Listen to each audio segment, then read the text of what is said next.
podcast Finance. Z nasveti iz prve roke dodajamo vrednost.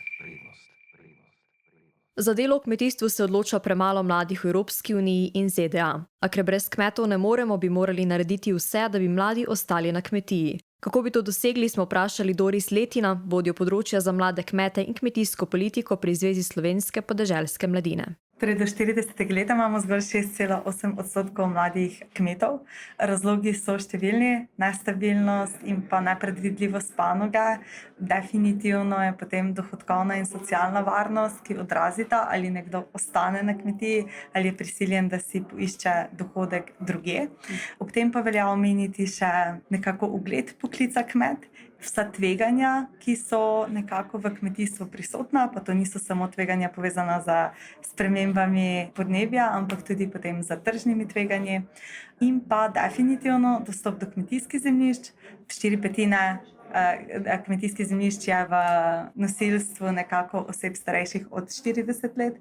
Dostop do znanja. Imamo ogromno znanja, ogromno projektov, ki producirajo znanje tehnologij, ki jih potem na kmetijah ne najdemo.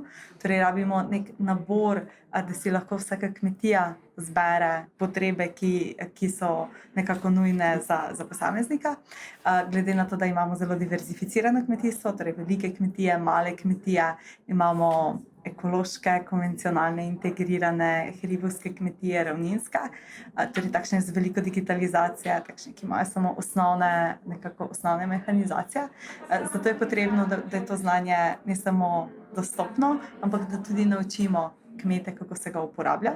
Dostop do finančnih sredstev, tudi tu je pomembno finančno opismenjevanje, torej da pridobimo znanja, da bomo zelo gospodarno znali voditi kmetije, poiskati dodano vrednost in pa seveda tudi, da bomo znali razvijati kmetije v pravi smeri, da bodo investicije v nekako pravih velikostih. Potem pa še dostop do nekako vseh teh priložnosti in možnosti za kmeta, torej za kandidiranje na raznih razpisih, da pridobijo sredstva, ki bodo omogočale razvoj kmetij. Finančni instrumenti so zelo potrebni, torej oblika povratnih sredstev, ampak kljub temu zelo ugodne obrestne mere in pa garancija.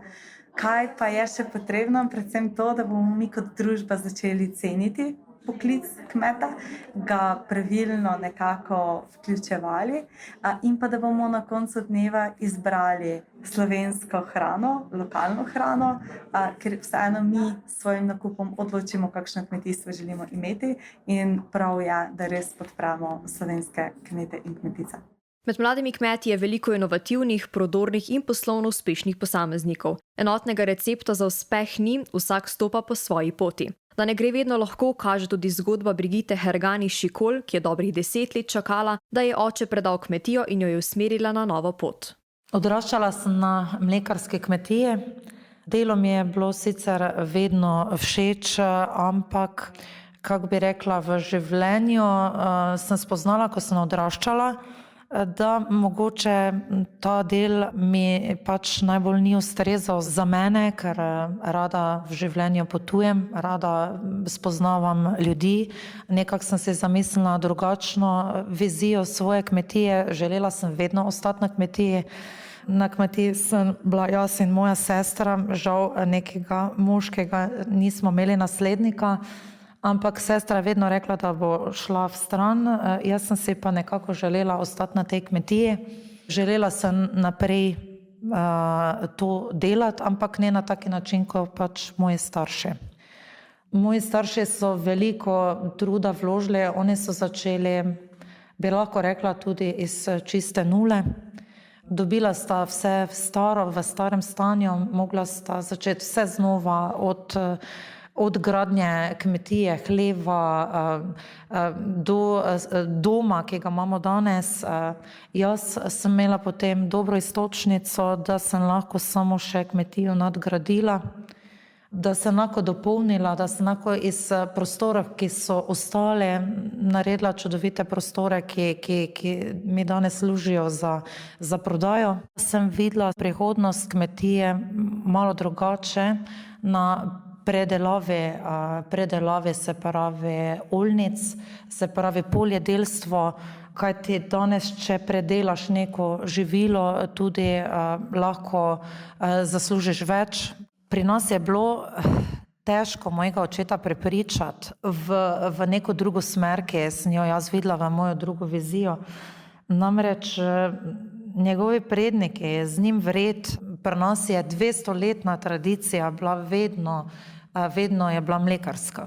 Vedno so se ukvarjali z mlekom, sicer so tudi predeljevali razne pridelke, ampak to je bilo glavni vir dohodka kmetije. Rabo je kar nekaj časa, da je sprejel to mojo idejo, da bo šla pa kmetija čisto v druge vode. Na koncu se vseeno nekako odločil za to spremembo, ker je bilo ravno čas, da ujamem zadnji vlak za predajo kmetije. Vem, da danes je na nek način tudi mogoče malo ponosen na mene, da vseeno mi je pa nekako uspelo, ker pač vidi, da znamo pač tudi kdaj skupaj stopiti, da je trdo delo, da te privede do neke točke, ki si jo zadaš. Brigita Hergan ni želela, da bi jo skrb za živali privezala na kmetijo, zato ni hotela nadaljevati očetove poti. Meni pomeni, da imam tudi čas za svojo družino, kar mi smo imeli bolj malo, bili smo sicer skupaj, ampak pač manj, ko pa bi lahko bili. Danes naša kmetija ponuja bučno olje, sončnično olje, razne izdelke iz buč, od bučnih namazov, razne okusi, bučnih semen, sončnična semena. Najbolj sem ponosna namreč na sončnično olje, ker sem ena redkih kmetij, ki to sploh ponuja. 3 leta se bavim tudi z sončničnim oljem in je to, mislim, da moja špica zadovoljstva, da sem prišla do sončničnega olja, vedno bolj se uveljavlja v prodaji. Vedno več je povpraševanja po njem. Ponosna sem tudi, da lahko doma gostim na naši kmetiji, da lahko gostim razne goste, od tujcev do naših ljudi, da lahko pridejo k nam, se lahko usedejo na čudovite pripravljene prostore, kjer se počutijo dobro, lahko okusijo našo kulinariko, se pravi naše domače meso, lahko poskusijo olje, lahko vidijo, kako se pridela, kako priteče pravzaprav hladno stiskano olje. Veliko željo pa še imam, da naredim par mogoče kakih sopov ali apartmajčkov, kjer bi lahko tu pri nas ljudje prespali, da jim nudim tudi kakšen zajtrk. To še je ena od idej, ki si jo želim na kmetiji. Potem pa mislim, da bo kar moje poslanstvo izpopolnjeno. Janez Rakovec pa je na domačo kmetijo pod Storžičem pripeljal nekaj povsem novega, modro-zeleno algo spirulino. Za spirulino sem prvič slišal tekom obiskovanja moje srednje šole na Biotehniškem centru v Naklu, kjer nam je profesor biologije predaval v raznih novih tehnologijah, sploh povezanimi z algami, in med temi stvarmi bila tudi spirulina. Spirulina je mene že takoj navdušila, se mi je zdela zelo zanimiva stvar. Kot prvo zato, ker sem slišal za res njene dobre pozitivne učinke in pa za njeno trajnostno pridelavo, da res ves postopek pridelave poteka zelo trajnostno, veliko bolj kot pa kjerkoli druga poljščina, takrat meni že znana ali pa poznana. In pa tudi zato, ker je bila to neka nova zadeva, ker sem slišal oziroma poizvedel, da tega še nobeden v Sloveniji ne proizvaja in pa pač, da je tudi nasplošno v svetu to neka nova kultura pridelave, nek nov način, da se še tehnologije v bistvu ustvarjajo, izboljšujejo in to me je najbolj privlačilo, zato ker sem bil že od majhnega, so me zanimale kakšne inovativne stvari, inovativni produkti, sami, inovativni načini do dela, do pristopa k delu. Zato sem se s tem začel o tej spirulini skozi bolj izobraževati, brati, zanimati, se večkrat tudi pri njemu v glasu. In pa sem se leta 2019 lotil tudi testne pridelave v naši domači kurilnici. Sem rekel, da to moram sprobati, čeprav doma starša od začetka nista bila glih najbolj navdušena, sta mislila, kva zdaj to zapravljaš, pa denar preč metaš za te tvoje poskuse. Ampak jaz sem sam pri sebi vedel, da to moram sprobati, pretestirati, če to jaz sploh znam gojiti, če se to na naši kmetiji da, vzgojiti, kakšen je sam postopek pridelave, tudi kakšen je končen produkt, kako se suši, kako se pakira, tudi že malo kakšen je bil odziv kupcev. In ko sem enkrat to spoznal, ko sem se čez zimo to večkrat toliko naučil, sem pa v bistvu videl, da se bom kar tega lotil, malo bolj resno in se od takrat naprej začel ukvarjati tudi z samo širitvijo, kako bi povečal, pa kako bi se resno od tega lotil s pridelavo spiruline na naši kmetiji. Jure Kvaternik, predsednik uprave Deželne banke Slovenija, prizna, da kmetje, ko razmišljajo o investicijah, banke ne postavijo na prvo mesto. Pregled dokumentacije, ki ga mora opraviti banka, pa terja čas za dobro odločitev, predvsem pa je pomembno, kot poudarja Kvaternik, oblikovati tako visoke obroke, da kmet z odplačevanjem, tudi če mu bo zagodla narava ali bo šlo na trgu kaj po zlu, ne bo imel težav. V tem poslu je vsak kredit drugačen. To ni potrošniški kredit ali pa limit na TRR, ki je hiter, pa v pol ure.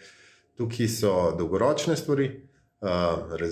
Vsak ima poseben položaj in rabimo več časa, vsi. In kaj pogrešam pri ostalih je, zdaj je razpis, nujno rabim milijon čez 14 dni in to ne gre. Ko razmišljamo o investiciji, razmišljamo dolg in po pamet in jih 100 vprašamo, verjetno tudi ne samo eno banko, čeprav to mi ni všeč, ker mi smo najbolj primerni, z največ izkušnjami, a smo hitri, nismo najhitrejši, ampak znanje na tem področju pa imamo sigurno najvišje. To tudi pri nas je zelo, želimo narediti vse, da ne bo pomote, ampak imamo pa neka pravila in teh se moramo držati in je to želim, da že prej se vglas vsak, ko reče, jaz pa razmišljam, jaz bi pa $500,000 investiral, kaj rabim, kaj boste vi rabili, nekaj cenitev, nekaj plan denarnih tokov. Ful je treba paziti tudi na obratna sredstva.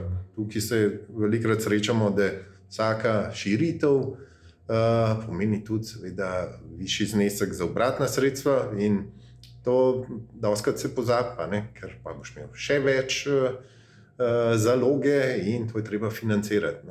In take stvari mi naredimo, imamo modele in tudi pridemo nazaj pa rečemo, še malo več bi mogel vzeti ali pa malo podaljšati kredit in bi rad, da nas gledajo kot partnerja. Ker denar imamo, želimo si kredite dajati, so pa omejitve, tudi prav, da so, da ne bi mi prehiter dajali denar, da to naredimo fajn in ustrezno za vsakega kreditojemalca. Mi imamo delavnice predvsem za mlade prevzemnike ali pa razpisi, subvencij, kjer ne, da smo mi najbolj primerni glede vsebine subvencij, ampak zraven pomaga. Pa res tukaj smo pripravljeni. Vidimo pa, da bo še kar nekaj časa spet potrebnega, da bodo banke vzete kot en partner, ne kot en, ko sam obresti hoče. To opaža Jure Kvaternik, prvi mož Deželne banke Slovenije. Zdaj, a mi spodbujamo finančno pismenost, da bi rekel tako, da imamo izobraževanja, seminarje na to temo. Ne, sodelujemo pa pri marsikateri inicijativi in tu dajemo eno svoje videnje. Je boljša finančna pismenost, prihaja, ampak da bi pa rekel, je to že standard, pa ne. Podcast Finance. Z nasveti iz prve roke dodajamo vrednost.